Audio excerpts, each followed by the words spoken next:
ओम श्री परमात्मने नमः। श्री हरि चैनल पर सब ऋषि मुनियों के चरणों में प्रणाम करता हूँ, सब संतजनों के चरणों में प्रणाम करता हूँ, इस मेरी मातृभूमि के चरणों में प्रणाम करता हूँ, सभी मेरे देशवासियों का प्यार भरा स्वागत करता हूँ। इस वीडियो को आप पूरा सुने, अंत तक सुने। इस वीडियो को सुनने वाले मेरे देश के हर कोने में घरों में बैठी माताओं के चरणों में मैं चरण स्पर्श करता हूँ। बहनों और भाइयों को प्यार भरा नमस्कार। यह वीडियो श्री कृष्ण अर्जुन संवाद का है। जब महाभारत युद्ध में अर्जुन धर्म संकट में था, तनाव में था, चिंताओं से घिर गया था, कोई निर्णय नहीं ले पा रहा था, थर थर काँप रहा था, मुख सूखा जा रहा था, तब भगवान की शरण में गया और भगवान ने गीता का उपदेश दिया, धर्म संकट से बाहर निकाला और अंत में विजय श्री का ताज पहना। इसलिए यह वीडियो सुनने मात्र से मानसिक तनाव, चिंताग्रस्त शारीरिक तनाव से मुक्ति मिलेगी। इसलिए आप सब श्रोतागण से मेरी विनती है, इस सुप्रभात में पुण्य का भागीदार बनकर जन कल्याण में अपना सहयोग देवें। वीडियो को ज़्यादा से ज़्यादा शेयर करें, सब्सक्राइब करें और लाइक करें। अब आगे के श्लोक में अर्जुन भगवान की स्तुति करना आरंभ करते हैं। अर्जुन वाच स्थाने हर्षिकेस्तव प्रेकितरा जगत प्रेयश तयनुर्जयते च रक्षांसि भीतानि दिशो दर्वन्ति सर्वे नमस्यन्ति च सिद्धसंगा।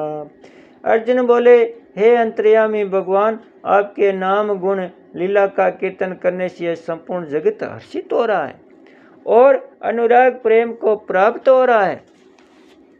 आपके नाम गुण आदि के कीर्तन से भयभीत होकर राक्षस लोग दसों दिशाओं में भागते हुए जा रहे हैं और संपूर्ण सिद्ध गण आपको नमस्कार कर रहे हैं। यह सब होना उचित ही है। व्याख्या। संसार में यह देखा जाता है कि जो व्यक्ति अत्यंत भयभीत हो जाता है उससे बोला नहीं जाता।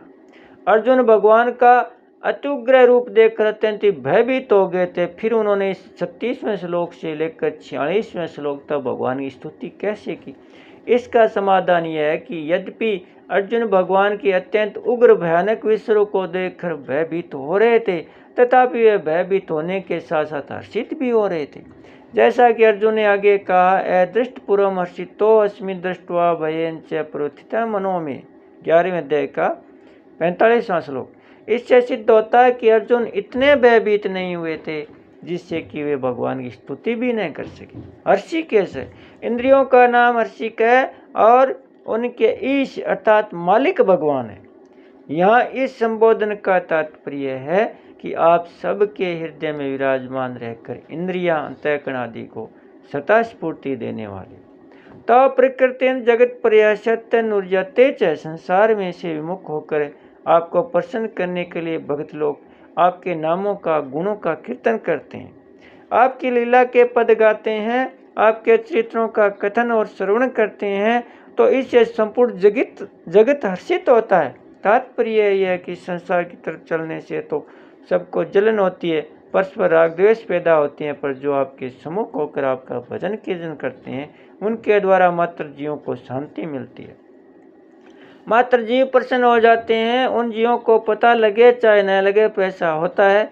जैसे भगवान अवतार लेते हैं तो संपूर्ण स्थावर जंगम जड़ चेतन जगत हर्षित हो जाता है, अर्थात वृक्ष लता आदि स्थावर देवता, मनुष्य, ऋषि मुनि, किन्नर गंधर्व, पशु पक्षी आदि जंगम, नदी सरोवर आदि जड़ सब के सब प्रसन्न हो जाते हैं। ऐसे ही भगवान के नाम लीला गुण आदि के कीर्तन का सभी पर असर पड़ता है और सभी हर्षित होते हैं। भगवान के नामों और गुणों का कीर्तन करने से जब मनुष्य हर्षित हो जाते हैं, अर्थात उनका मन भगवान में तल्लीन हो जाता है, तब भगवान की तरफ प्रवृत्ति होने से उनका भगवान में अनुराग प्रेम हो जाता है। रक्षामि सी भीतानि दिशो द्रवंती, जितने राक्षस हैं, भूत प्रेत पिशाच है, वे सब के सब आपके नामों और गुणों का कीर्तन करने से, आपके चरित्रों का पठन कथन करने से भयभीत होकर भाग जाते हैं। राक्षस भूत प्रेत आदि के भयभीत होकर भाग जाने में भगवान के नाम गुण आदि कारण नहीं है, प्रत्युत उनके अपने खुद के पाप ही कारण है।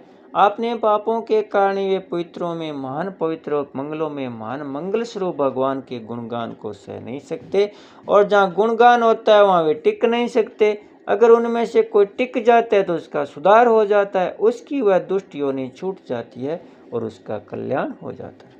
सर्वे नमस्यन्ति च सिद्ध संगा, सिद्धों के, संत महात्माओं के और भगवान की तरफ चलने वाले साधकों के जितने समुदाय सब के सब आपके नामों और गुणों के कीर्तन को आपकी लीलाओं को सुनकर आपको नमस्कार करते हैं। यह ध्यान रहे कि यह सब का सब दृश्य भगवान के नित्य दिव्य अलौकिक विराट रूप में है, उसमें एक से विचित्र लीलाएं हो रही है। स्थान है यह सब यथोचित है और ऐसा ही होना चाहिए, तो ऐसा ही हो रहा है, कारण कि आपकी तरफ चलने से शांति, आनंद, प्रसन्नता होती है, विघ्नों का नाश होता है और आपसे मुक्त होने पर दुख ही दुख और अशांति होती है। तात्पर्य है कि आप कहाँ से जीव आपके सम्मुख होने से सुख पाता है, उसमें शांति, क्षमा, नम्रता आदि गुण प्रकट हो जाते हैं और आपके विमुख होने से दुख पाता है, यह सब उचित ही है। यह जीवात्मा परमात्मा संसार के बीच का है, यह स्वरूप से तो साक्षात परमात्मा का अंश है और प्रकृति के अंश को इसने पकड़ा है। अब यह ज्यों के त्यों प्रकृति की तरफ झुकता है, त्यों तो उसमें संग्रह और भोग की इच्छा बढ़ती है। संग्रह और भोग की प्राप्ति के लिए वह ज्यों ज्यों विदोह करता है, त्यों त्यों उसमें अभाव है, शांति, दुख, चलन, संताप आदि बढ़ते चले जाते हैं। पर तो संसार से मुक्त कर यह जीवात्मा ज्यों ज्यों भगवान के सम्मुख होता है, त्यों तो अशांति आनंदित होता है और इसका दुख मिटता चला जाता है।